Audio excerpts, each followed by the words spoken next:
Why are men so reluctant and so like stubborn with their shit? I think because they're taught to, or just society. You are praised, you are admired, you are put on a pedestal when you are very Spartan-like, right? When you're super stoic, but you are not inherently praised or accepted for emoting, for expressing. I've worked in mental health for a really long time, and I had the same amount of guys that had anxiety as women that had anxiety or depression or any of these other things going on, but they never identified with the word anxiety. Women did. When our body is focused on pumping out stress hormones, we don't have as much prioritization of our sex hormones as well. So we get lower on things like our testosterone, our DHEA. Those are produced from the adrenal glands, and the adrenals pump out either or. They're gonna give you your cortisol, your stress hormone, or they're gonna give you your sex hormone. So for you, we saw more of this like downstream cascade of stress. We just saw the stress effects in your body. So we knew we had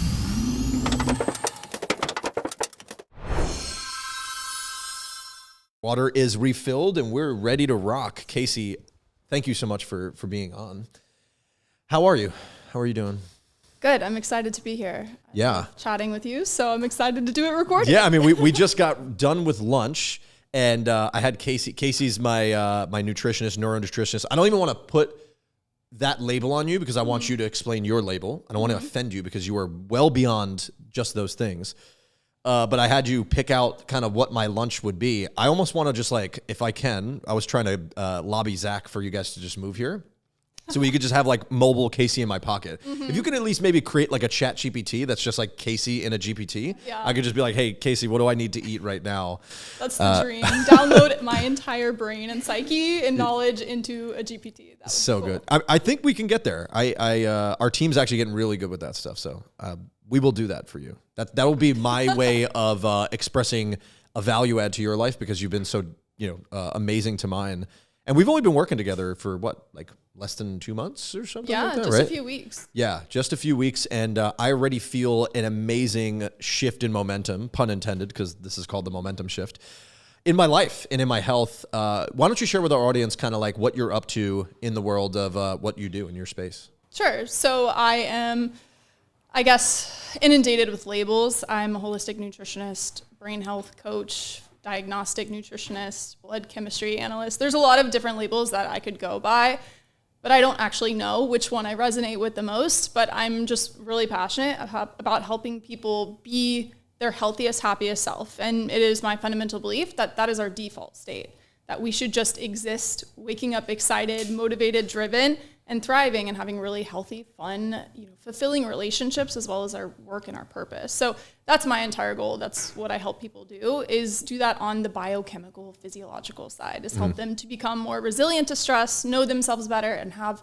more of the like inner nervous system flexibility to actually express that and show up in that way. Yeah. And you do that under the umbrella of high performance, right? Like you work with a lot of high performers, and you're, what I really appreciate about you is like, one, you don't sugarcoat things. And two, you're very understanding, because you're a high performer yourself. You're very understanding of all the other commitments that people are making in their life to make sure that like sustainability is the number one goal here. It's not like these quick fixes that'll just get you to where you need to be and then you're good. It's like, how can we operate under a system that I can travel as abundantly as I do, work as much as I do, sit as much as I do in these desks, and that one's crushing me. The sedentary lifestyle is what's fucking me. We could get into that.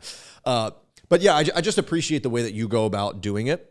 And for the audience listening, one of the first things that I did when I was working with Kacie, and you have your Zach's fiance, which Zach was just on this podcast, and thank you for giving him me. Thank you for giving us Zach and allowing him to be a better human, because he's such a blessing in my life. But no, mine. I know. Where was I getting at? Essentially, you've created this space where the work that we've done together, I went immediately to you and I said, hey, Kacie, Zach already, co-signed on your work. Send me the invoice. I don't even give a shit what you do. I just know that it's helping people get better.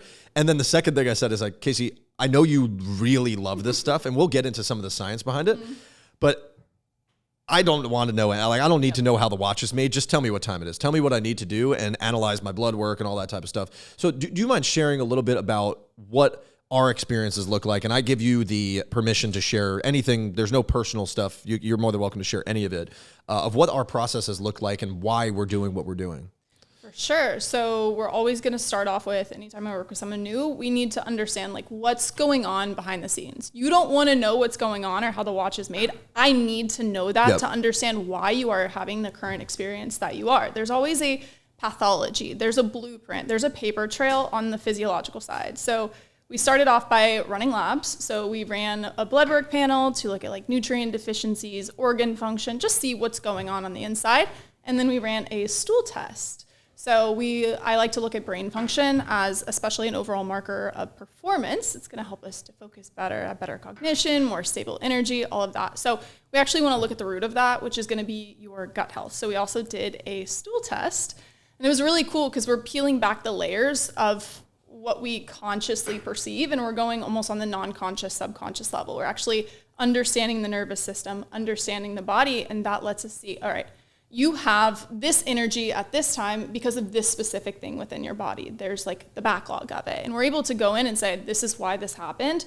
Let's stabilize your protein and have it within a certain time frame waking up in the morning. And that means you're going to have stable energy all day long. Or like with picking out your lunch just now, I'm thinking about your life and how busy you are. You have back-to-back podcasts, you have meetings, you're always on the go. That means you can't have your energy crashing after lunch. You need to be really cognitively fit. You need to be really energized and really ready to communicate with people and communicate what's on your mind very effectively. So you cannot crash. Your cognition has to be stable. You overall have to be stable, and you have to have the capacity to handle all that.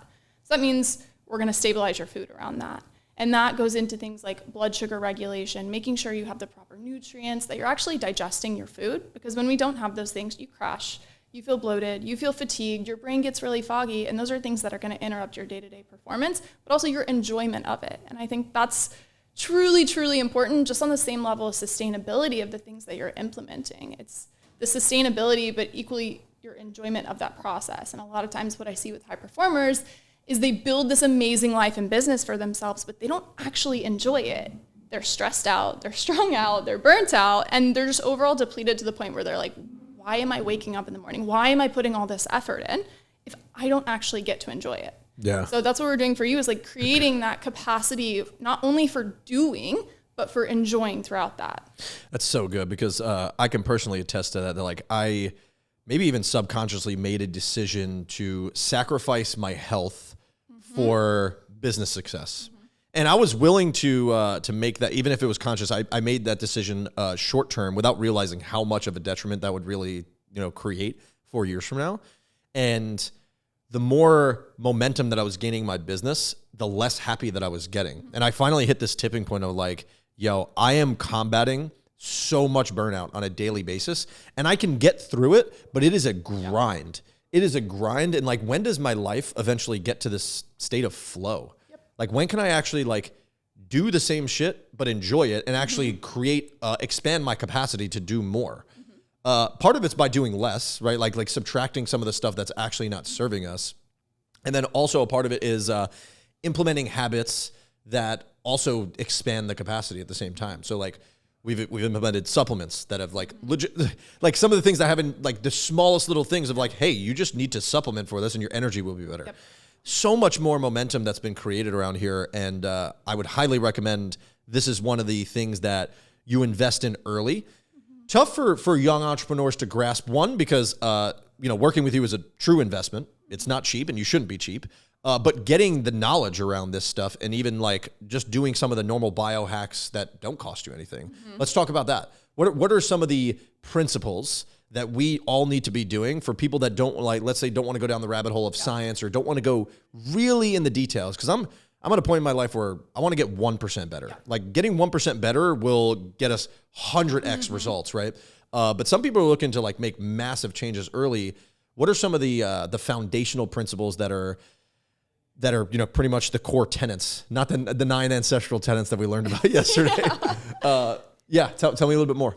For sure. So these are what I call the brilliant basics, and they are so important. And I actually see people that come to me and they're like, I'm biohacking, I'm doing, the nootropics, I'm doing the peptides, I'm doing all of these different things, PEMF mats, red lights. I'm like, great, are you getting sunshine? You're getting the red light, but are you getting the sunshine? Are you going outside? Are you actually putting your feet on the earth? And are you in your body? Are you experiencing the fact that we are right here in this room? We are talking to each other. We are sharing energy. We are exchanging information. We are making a true connection. So that is actually what the research tells us is the most important key factor, not only to health acutely, like right now in your experience of health, but also to longevity, to having an amazing health span. That is your connection. That's why we look at these longevity populations and they drink every day, they smoke every day, and they're still living long, fulfilling lives. And it's because they center around connection, around family and friends. And that's truly important to them and they make it a priority. And that's something that's really easy if you're a high performer and you're building this business and you are go, go, go, and you're in grind mode. And that's your sole focus, which there's obviously a time and place for that. We have seasons of life, but we have to always come back to first and foremost connection. If you are doing this for yourself alone and you feel alone, your health will degrade. It doesn't matter the amount of biohacks you do. You need to have connection and you need to have family. Even if it's not blood, you need to have people that feel like family, that you can feel safe and truly express yourself with. That's the most important, brilliant basic. That is the number one foundation. And then after that, we have exposure to nature. We want the sunlight. The sun does everything for us. It syncs our circadian rhythm. It gives us vitamin D. It regulates hormonal processes. It keeps our energy stable, builds our stress resilience. There's a million things that the sun does for us, but we think, oh, we have to get the red light, or we have to go outside and wear sunglasses all the time. But our bodies are naturally, inherently, magically, and divinely created for us to just exist in this natural state, away from, rooms and temperature control and all that kind of stuff. But if we just get back to that nature of sun exposure, of grounding, literally putting our feet in the earth, also just looking at bodies of water. I was complimenting you on this setup here because you're right in front of some water. And that's even that little thing on your lunch break or to take a break in between meetings of going and looking at a body of water, a natural body of water, that has been shown to drastically reduce cortisol levels, which is our energy hormone, but also our stress hormone. And this has been also shown if you don't have a body of water available to you, even making the background of your phone or the background of your computer, having a visual print in your office of water, stimulates your brain enough in that nature perspective to reduce cortisol levels. So that nature exposure is absolutely important, and it's necessary if you are trying to go, go, go. And I would say we need to focus more on that, grounding these core fundamental basic principles, the brilliant basics. The more you focus on that, the more you're able to grind. Yep. If you want to grind without focusing on these things, you're going to screw yourself up. You're going to get depleted. Your nutrients are going to tear down. You're going to be in a catabolic state. You're going to start degrading muscle versus building it up. You're going to start degrading neurotransmitters instead of building them up. And you're just going to notice that you dig yourself further and further into this burnout hole. And I feel like as humans, we almost overcomplicate it. It's really that simple. Now, it might not be the key to getting the craziest body or a six pack and things like that, but these are things that are truly going to keep you in a state of longevity, right? How do you parlay that, when you're going more to the advanced side of things, right? We're talking about supplementation and really going on the quote unquote biohacking side of things. How do you parlay that with a level of balance? Because you're a coach of mine and I'm a pretty radical dude. So I've been pretty dialed in since we've been working together, but then I'll watch you and you're still one of the most fit people I've ever met and you could eat a burger at any time and all these types of things. Walk me through how you incorporate that with balance and the awareness around what you're doing to let your life kind of flow under these principles. I love this because whenever you allow for that balance, true balance, and I'm an all or nothing person. So I have to be very intentional about this. My programming is do this perfect diet all the time or go binge eat and, regret it the next day, that type of situation. So I've really had to work to find this balance. And what I've realized is it's truly just down to nervous system regulation. Our bodies work so perfectly that we have this natural set point.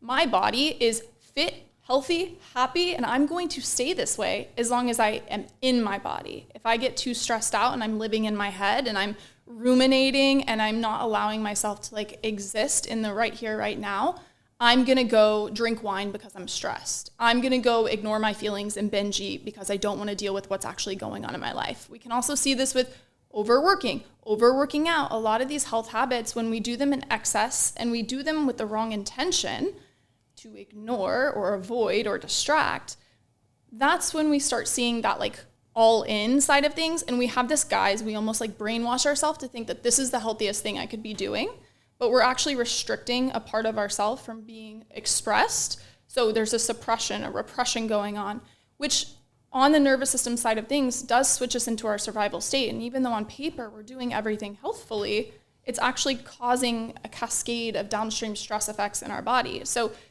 if we want to break it down to balance being as simple as possible, it's intention. Why are you doing the things you're doing? When I go work out, I'm working out because I know it's great for me. I know it's going to make my body look really good, but it's also for me to dispel stress hormones. It's a moment for me to say, all right, whatever's going on in my life, I can be in my body right here, right now. When you're lifting really heavy weights, it forces you to be right there no matter what else is going on in your life.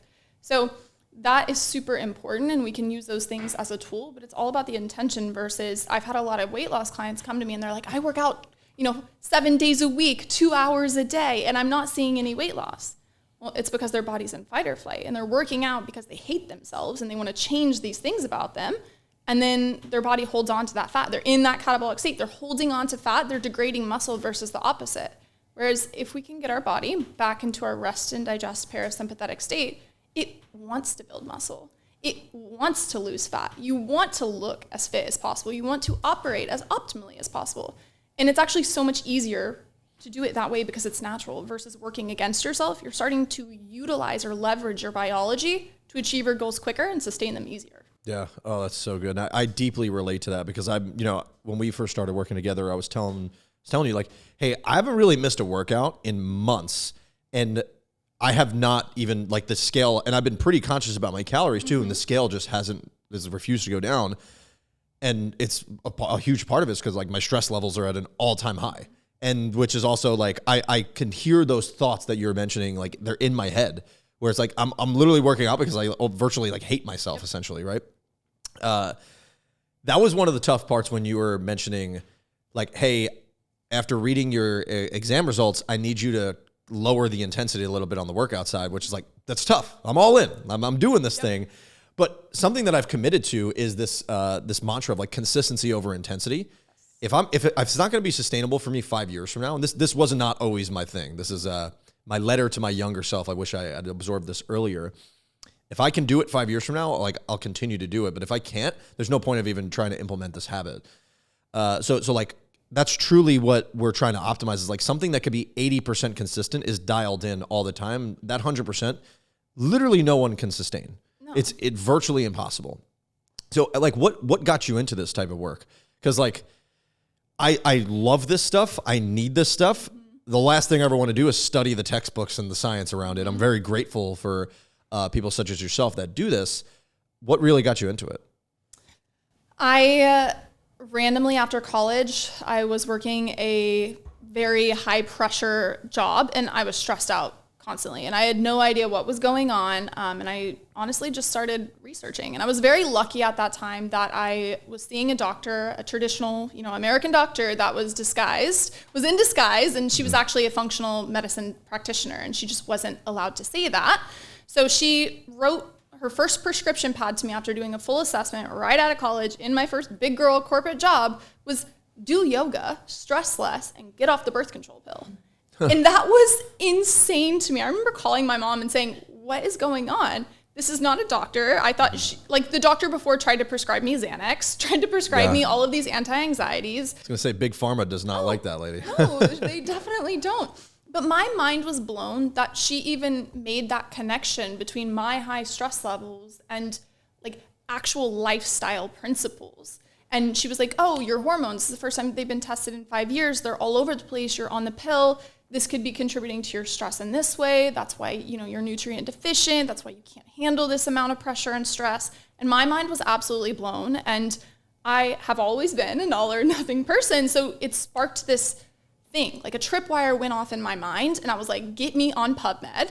And I was very lucky. I grew up with two parents at the university, and my dad was a neuroscience researcher, and my mom is a professor of exercise physiology. So kind of the perfect child between them. I had that context behind, I guess, academia and research, And I just went in. I researched as much as I could. I was listening to every podcast. I was taking in as much information as I possibly could consume. And that's when I started putting these pieces together and making the connection between true like nervous system health, like nervous system regulation, and how your body is designed to just naturally thrive. And I was like, oh my gosh, you can not only feel good, you can create health long-term, you can delay death, you can prevent disease, you could not need prescriptions for your entire life, and then you can also improve performance. You can improve your ability to withstand stress and to handle it. You can literally upgrade and become a better version of yourself if you just understand health. And at the base level, it's just physiology. That was really all it was. And so I honestly just got obsessed with it. Mm-hmm. And how's that transformed into some of like the trauma and anxiety work that you do? So I started off within anxiety, within mental health, because when we think of your nervous system health, the number one kind of like diagnosis or conversation around it is going to be anxiety or depression. That's what we hear all the time. And so those are basically just symptoms of being in a fight or flight state for too long. There are different labels that we've slapped on a category of symptoms of depletion. And when we're in fight or flight, our body's stressed out. We're in our survival mode. Literally the processes of optimization and health are deprioritized. So like if you think about it, if you're being chased by a tiger, there's no reason for you to digest food. You actually should literally divert that energy and blood flow to your hands so you can fight it, or to your legs so you can outrun it. Same thing with your sexual health and performance. Same thing with your immune health and performance. Same thing with your cognition. You don't need to be good at focusing if someone's chasing you. Mm-hmm. And our physiology hasn't caught up to our societal and technological evolution. So we're chronically triggered to be in this stressed state. And it doesn't allow us to like operate at this highest potential for ourselves. But if we can bring it back and work on that, we get access to that. Yeah. So what are we doing? And this is a personal question because like I don't know exactly what we're doing to get me out of fight or flight, but there was, from what I've come to find, there's been a lot of fight or flight going on in my head. My alarm system's on all the time, to where like I'll just be very vulnerable and transparent. Like I'll walk in the middle of the day here and I'm always looking over my shoulder. I'm like it's like fucked up at this point. And I've started to understand like that plays a larger role into all the other ulterior things in my life. What are some of the things that, like, when you were looking, because I want people to, when they're listening to this stuff, I want them to be able to, like, have a tangible example of some of the stuff. So feel free to use me as the subject. What were some of the things that you had noticed, and what were the immediate changes we needed to make? Sure. So the first thing is nutrient deficiencies. Again, like I said, when we're in our survival state, our digestive processes are deprioritized. So that means we're not going to be absorbing as many nutrients from our food. So you were nutrient deficient in a few things. And then also when we're in this survival state for too long and we're chronically stressed, we actually burn through a lot more nutrients than we would on just a normal basis. So you were very nutrient depleted. And we want to think of nutrients as like the money of the body. No exchange can happen, no process can take place unless we have enough money or nutrition to actually make that happen. So the first thing for you is we needed you on just the baseline nutrients that you were deficient in from your blood work, like vitamin D. The main one was magnesium, I would say. Magnesium is crucial for over 400 different processes in the body. You literally cannot create energy without it. And it's something we burn through at a very quick rate when we're stressed. So for you, that magnesium was a core macro mineral that is going to allow your nervous system to be repleted on a day-to-day basis, help you with sleep, help you calm down, also help you absorb that vitamin D.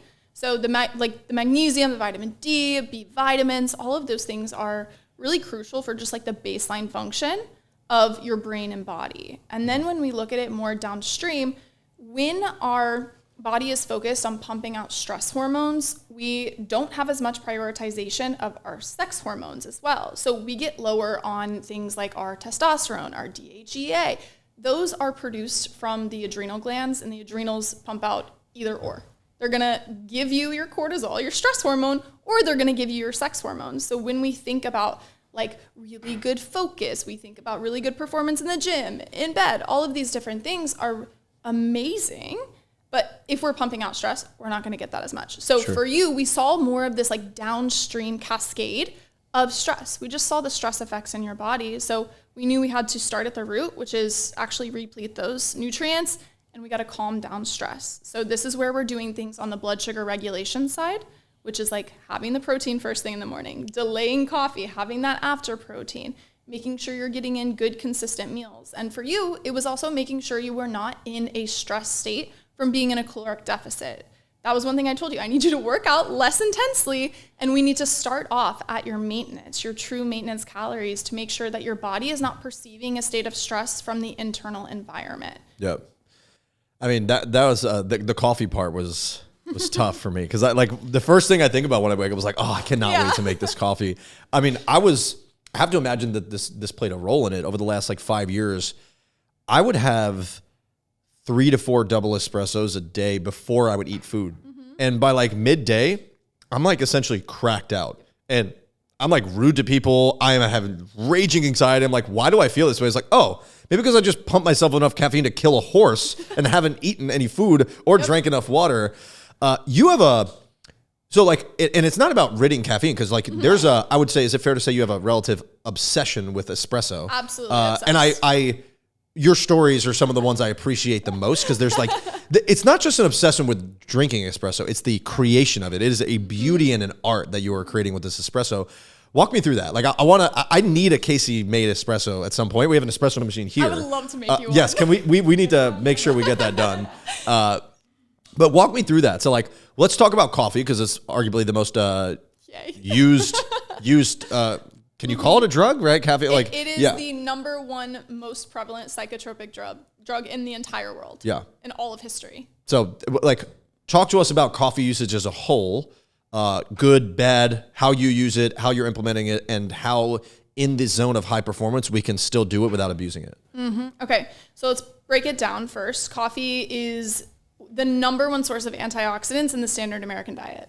So that's crazy. That means we're getting these polyphenols. We're getting really good nutrients from coffee, and that's a benefit. That's what most people will talk about when they talk about the benefits of coffee, but we also get caffeine. Caffeine is the one people are like, I don't know how I feel about this. That's where we're going to get the anxiety effects. We're going to get stress effects, and especially if we don't have any food in our stomach, because our body is then taking a cortisol response from that, and you're literally triggering your survival fight or flight state. Mm-hmm. So that's why I told you we want to make sure you have enough water in your system before, water with electrolytes, delay caffeine. The ideal would be 90 minutes, but it's okay as long as you have I can't do the 90 minutes. I don't do the 90 minutes either, and it's not necessary as long as you see how your body is personally responding to the caffeine. But we want to have some sort of protein in our system before, because what that is going to do is it's going to input into our metabolism, and it's going to say, hey, this is grounding, this is safety. That's what protein does for us in the morning, so we can handle a bit more of that stress effect of it. But caffeine in general, it blocks your adenosine receptors, which are basically your sleepy molecules. So it actually does not give you more alertness per se, and it also doesn't make you more energized. It just blocks how tired you actually are. So that's the mechanism of action. So that alone is actually not enough to really stimulate your cognition, and that's why we can feel crazy and you feel really irritable and you feel sensitive and stressed out and anxious when you have too much of that without having the grounding input of protein or food or water or electrolytes. It's just triggering you. So coffee is such an incredible tool that you can use, though. You just want to make sure you do it in the right way. Food, water in your stomach first. And then if you are prone to anxiety, if you are highly stressed, and you still want the caffeine, because it is an incredible tool, especially if you're sleep deprived, we want to always pair it with L-theanine. You know about this? Yep. It is my favorite nootropic stack. It's the number one entry-level nootropic stack. And what we're doing is we are stacking L-theanine, which is an isolated amino acid that basically just calms your nervous system, calms your brain. If you took it alone, it would help you fall asleep. It would take you out of an anxious, anxiety attack. But when you pair it with caffeine, what you're doing is negating the stress effects of caffeine, but you're getting heightened cognition. So you're getting actually better reaction time, better alertness, better focus. And I call it natural Adderall. Yeah. It works so well. No, it is. I'm locked in throughout the day. And the weird thing for me, and maybe I'm just not observing it, but I don't even need the caffeine itself. I just love the ritual of having a coffee. Yes. So people... I get so much flack for this because I pretty much exclusively order decaf pretty much everywhere I go. And I'll order decaf espresso. And I was like, dude, what the hell is wrong with you? Why would you order a decaf espresso? And it was I enjoy it. Yeah. It's so do I get, if I'm ordering decaf, I know there's a little bit of caffeine there, but am I getting the great benefits of the coffee from the whatever photo, blah, blah, blah, blah, blah you said, and not also like the detrimental side of the caffeine? Like, is that a better stack for somebody like me? Yes, absolutely. Okay. So it's very easy to just shift to taking away the caffeine. So going to decaf, you still get a little bit of caffeine, but you're not going to have as much of that caffeine. So you're not going to be triggered into that fight or flight state as strongly. So yes, that's an excellent option for you. You still get some of the cognitive benefits from that, and you're definitely getting the polyphenol benefits from it. You're getting the antioxidants because that's in the bean versus the caffeine component of it. So absolutely, you still get the health effects of it. I will say, whenever it comes to something we're doing every single day, at your home, your coffee should be the correct kind. So I want to talk about that because there are a lot of studies that show how frequently roasted the beans are affects your stress effects from it. If there is mold, you're gonna have more stress effects from it. So we always not necessarily want to opt for organic. That's great in the US, but we usually want to look for a brand that is mold and mycotoxin free and one that is third-party tested. So I know that's not always available, but it's my belief that if it's something you do every single day, it should be as dialed as possible. Yep. And that goes into the balance side of things of, I get coffee out a lot. I'm not asking them if their coffee beans are mold and mycotoxin free. Sure. I don't care because that's not what I'm doing 100% of my time every single day. I know that I have that dialed at home. Purity Coffee is my go-to for that, but there's a lot of brands out there that do it. But then it gives me the freedom, it gives me the flexibility to go out and be like, I'm gonna have the coffee. Maybe I take it to go and it has the microplastics leaching from the cup. Like ideally we have it in a glass for here versus taking away, but you can handle those things as long as what you're doing on a day-to-day is solidly grounded in the most like healthful principles possible. Sure. And I'm in alignment with you that a lot of these coffee shops, specifically with espresso, don't make it that well. No. I haven't come across, sadly, too many amazing espressos.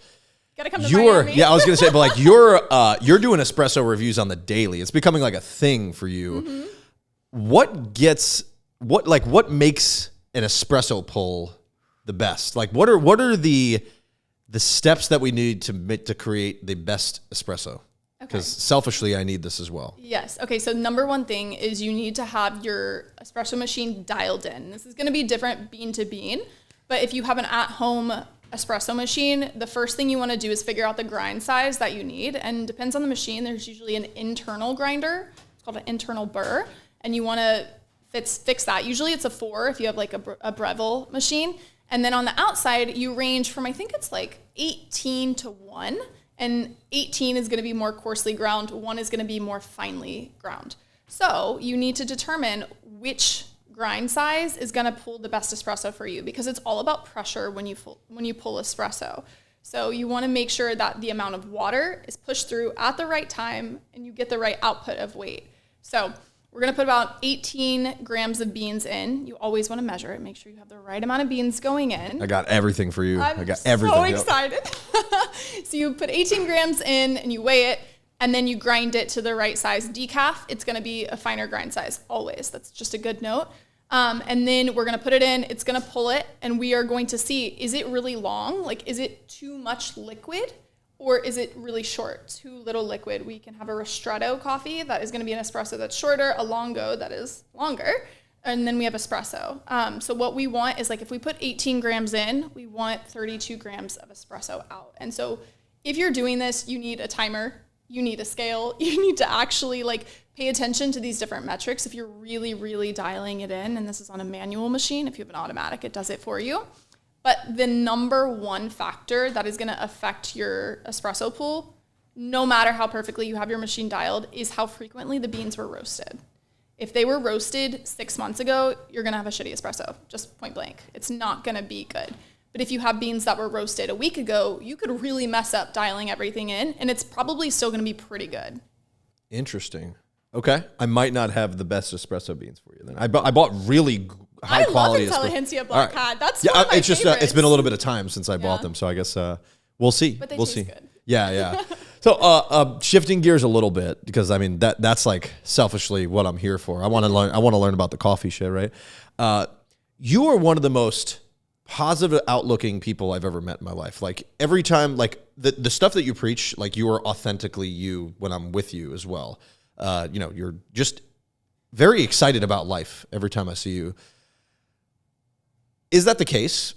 What triggers you? Like, walk me through some of that stuff. Like, I want to go a little bit into the dark realm of like what's sparked, like what have you overcome in your life to get to this point of what it feels like equilibrium on the outside looking in? Oh, I love that you see it that way. I think there's a constant evolution going on. I don't think I'm anywhere near equilibrium at this moment in my life. I feel like I'm still trying to figure everything out, but I think that's part of the human experience. And something that gives me a lot of peace is that I believe my purpose here on earth is to experience the range of human emotion. So that means as high highs as I want to feel, that means I'm going to equally feel those low lows. Yep.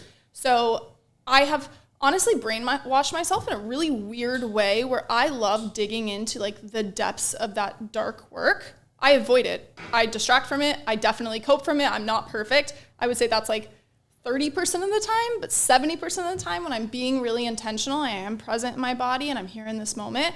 I'm like, let's figure it out. Let me go sit with that. This is going to suck. But I brainwashed myself to the point where I know that the more I sit with it, the more I look at it, the more I stare at my triggers in their face, even though I feel it in my body right now, like the stress, I feel my cells like freaking out, even thinking of some of these triggers. But I know when I sit with that and I alchemize that, on the other side, I'm going to reach a whole new level of life. So I feel like my positivity comes from the fact that like, I know that I don't get to live the life I want unless I process and accept the life I've had. Like, it's so impossible to reach that. Yeah.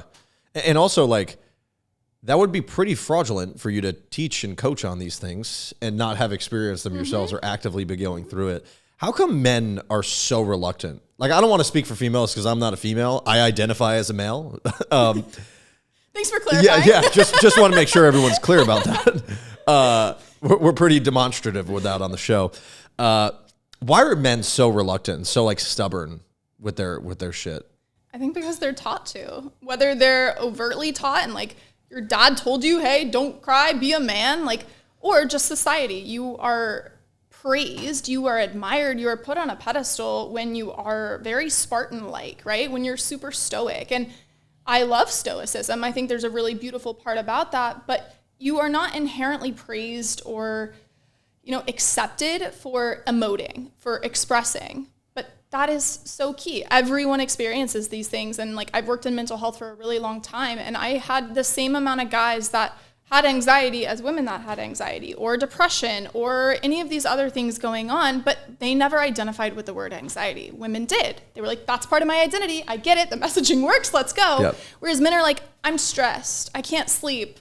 My testosterone feels off. I feel my libido going down. And they kind of felt the effects of it, but there was never this like identification with it. And I feel like that's because as a society, we would see you as a weak man, and you are given this constant input of you need to be strong, you need to deal with it, you need to suck it up, versus what is actually healthy and moving it through your body so it doesn't compress and it doesn't, mess with your health down the line. And isn't that some bit of like epigenetics, like where you essentially, like if my dad or my grandfather really didn't have to deal with that stuff, and there's a lot more understanding as to why they didn't deal with that stuff, because they were, pretty much forced to be in fight or flight. We're not that far removed from like World War II and the Great Depression, all this stuff. If they don't deal with that stuff, doesn't it genetically pass through to me at some point in my life? Yes, absolutely. So that's epigenetics, which is not genetics where you're passing genes down, but epigenetics is like the environmental influence that turns genes on or off. So like you can turn a BRCA gene. You can turn literally the BRCA gene for breast cancer on, or you can turn it off based on your dietary inputs, your sunlight exposure, your stress levels, all that kind of stuff.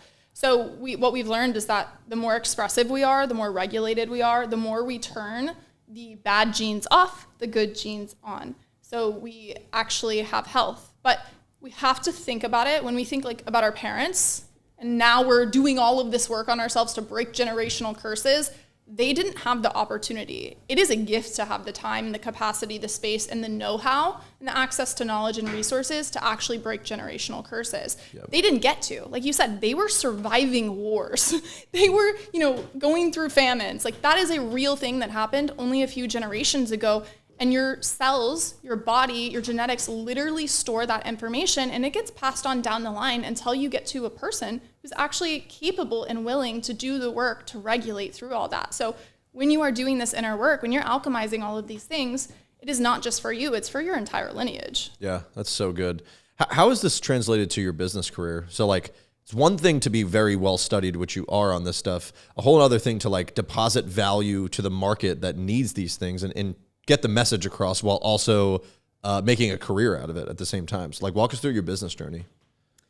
So my business journey started in COVID.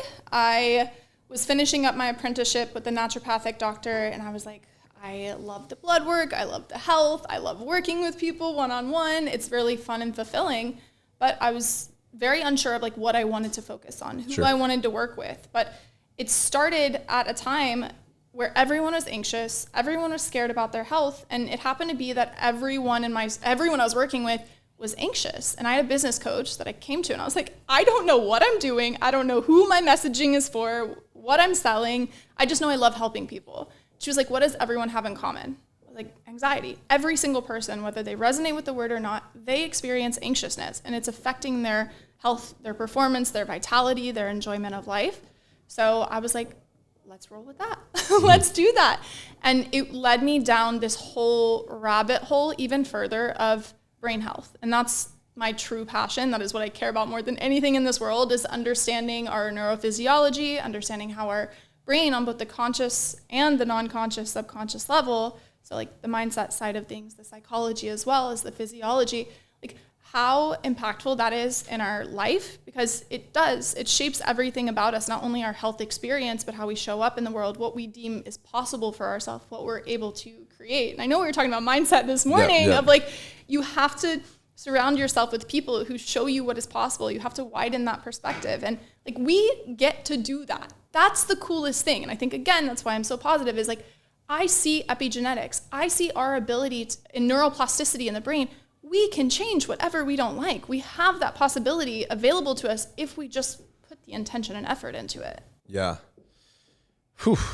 I mean, it's so simple that, like I said, we make it so much harder than it needs to. And it almost comes from this like reluctance to change. At least, I mean, it's hard to change. It's unsafe to our brain to change. So there's a lot of resistance that we get from that. Yeah. Oh man, that's so good.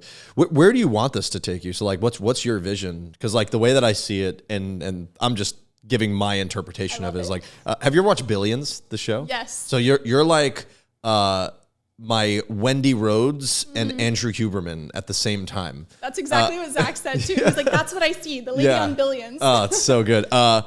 Where do you want this to take you? Like, fast forward 10 years, what's the change that you want to have made in the world, as well as like professionally, where do you want to see yourself?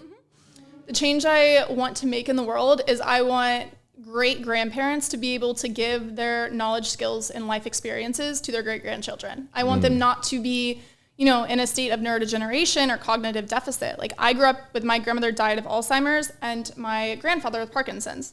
They weren't telling me their life stories, their values. They weren't imparting that. They were surviving barely if they remembered me. So I think the world is going to be a much better place. Like, you are going to spend your whole life learning valuable lessons, and you are so gracious and you give it out to everyone you know. But think about your great-grandchildren. Think about how much you can improve their lives just based on your life experiences. Yeah. So my impact is, when we fix like the neurochemistry, when we regulate the nervous system and we create health right now, you not only feel good now, but you keep that health for the long term.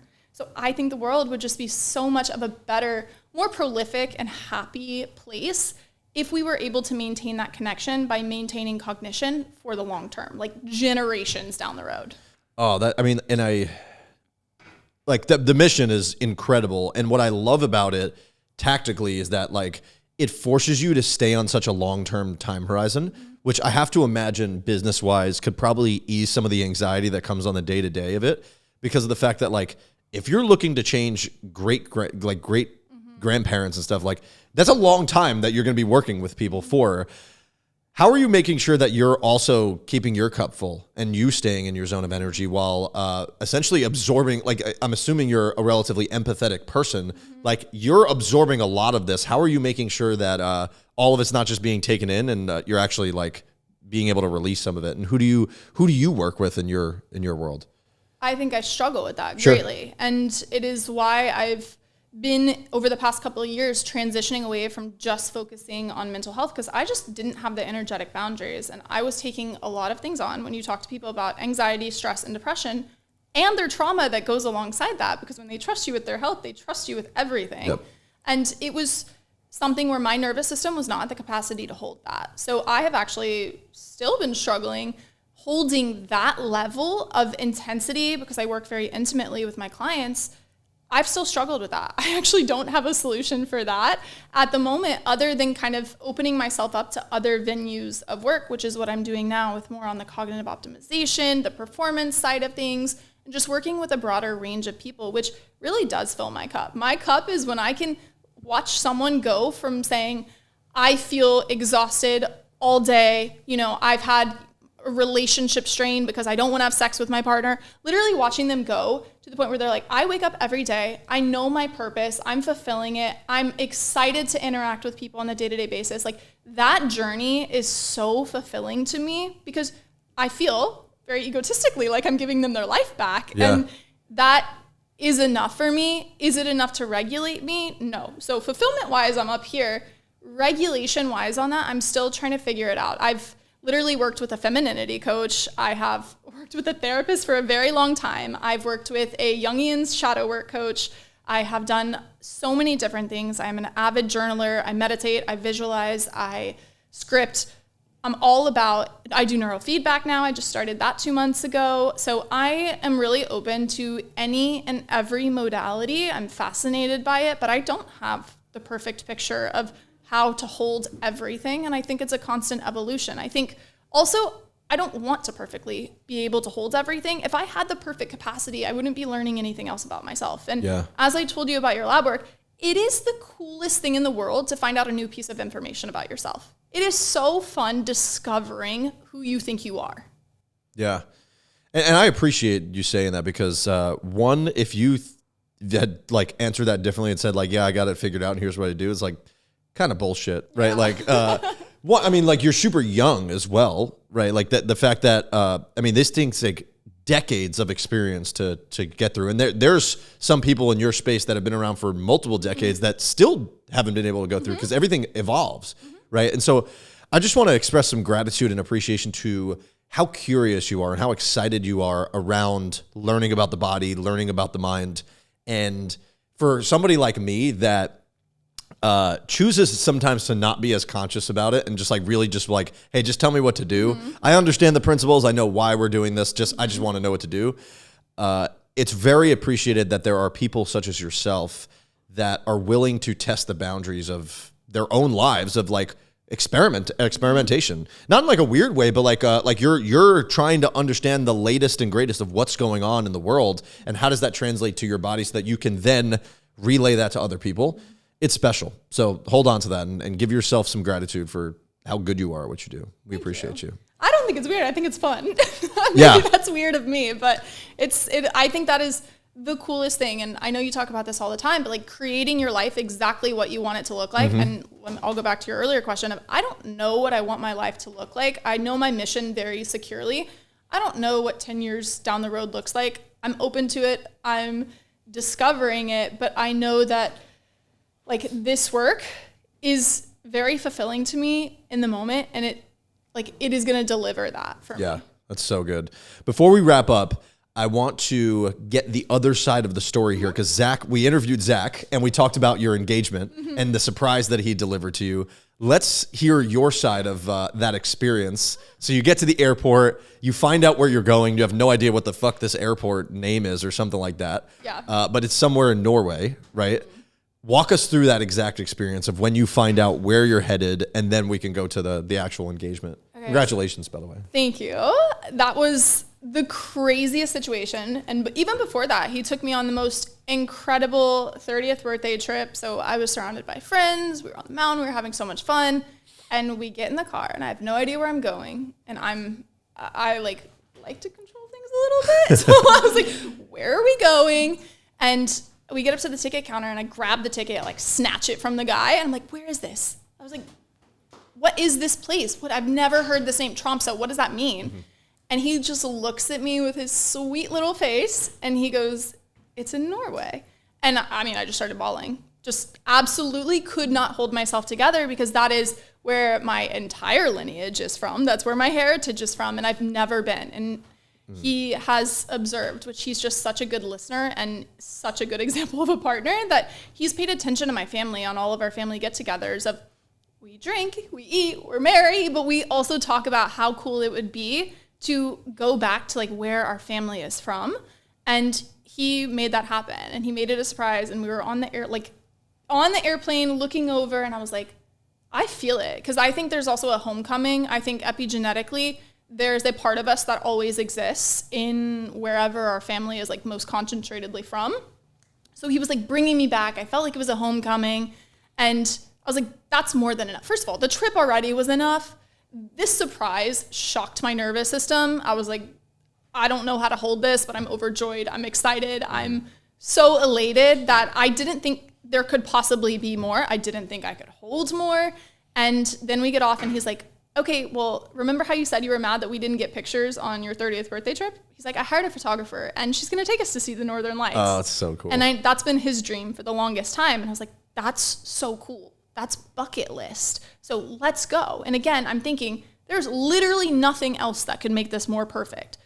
It was, even the plane food randomly was good. Everything was just falling into place. And so I'm like, oh, let's go. Just in my full feminine mode, so happy, no idea what's going on. And then we go out to this frozen lake and she's taking pictures and it's so cold. It is the coldest I've ever been. We're literally in the Arctic Circle. And then she has us turn around but hold hands. And then she's like, okay, Kacie, turn around. I want a picture of y'all facing each other. And Zach's down on one knee. It's pitch black. I can't see anything. I can just tell he's down on one knee. He has my hand. He starts talking and I black out. Oh my gosh. Gone. I have no idea what he said. No idea what he said. I just start crying. I realize I'm freezing cold. We hug. And then she's like, okay, go into the car because y'all are freezing. And then that's when I'm like, what did you say? What did you say? Is this happening? I was probably hyperventilating. It was such a shock because, I mean, Zach is just the most amazing partner ever. He is always making me feel like that. But it was like back to back to back to back where I literally didn't think each time that there could be another level of excitement, another level of connection, another level of love. And he burst through that ceiling every single time to the point of getting engaged under the Northern Lights in Norway. I mean, insane. I mean, we put the picture up in our last podcast. By the way, you told the story significantly more eloquently than Zach did. Thank you for sharing that. I mean, it's like I'm like getting bottled up just thinking about like because just how much I love you guys. Like you guys are like a staple in my life. And I was telling Zach earlier, I'm on like this travel bender, as you know. It's pretty much like my life at this point. And at this point in time, after this Austin trip, after all these dinners and hosting all these things, making a bunch of content, podcasts, I just want to curl up in a ball and just rest. And then I was like, you know what? The only other better alternative that I could think about curling up in my ball is having my favorite people of all time come into town. Like that fills up my cup. That like gives me the rest just as much as the actual rest itself. So one, thank you for allowing me to become aware of knowing that that's like what I need personally. But then two, being somebody in my life that is truly family. And I don't take that lightly at all. So is there anything before we go make this beautiful espresso that you want to share with our audience? You know, one thing that every single person that's listening to this, and a lot of our listeners are younger entrepreneurs or younger entrepreneurial people that I want to talk to our younger selves, things that we needed to know when we were first getting into this fucked up game we call life, business, personal development. What is it that everyone needs to know? I think like, what did I need to know? Okay. The biggest thing, and I think you've been a part of this, Zach has been a huge part of this, you know, a lot of our similar circle has been a part of this, of you don't have to do everything alone. Like you absolutely get to lean on other people. You get to ask for help. You get to make deeper connections. Like that's what forms that intimacy. That's what makes people feel connected to you, is knowing that you're not perfect, knowing that you're going to fuck up, that you need help, that you get to rely on each other. I would say that's still a lesson I'm in process of learning, but my younger self absolutely needed to know that.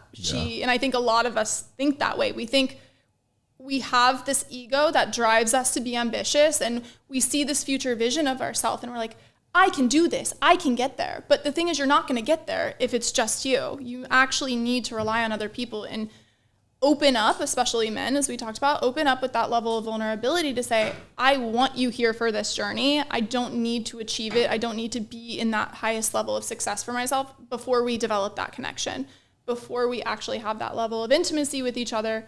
We get to build together. And I think that's one of the most beautiful parts about it is, all right, we're on the come up together. Yeah, so good. If you want to go fast, go alone. If you want to go far, go together. And one of my good friends, Ani, who we'll have on the show, he's one of the most intellectual human beings I've ever been around. Like so smart, like almost like too smart to be around. It's like annoyingly smart. He had mentioned like the only way to take a quantum leap in life is through people. Like people are the only real like quantum form of energy, which is like something like deeply profound to think through. Regardless, Kacie, thank you so much for being on here. Thank you for having me. Ready to go make an espresso? I'm very ready. Let's go. Thank you so much for your time. Thanks. Good stuff, Kacie.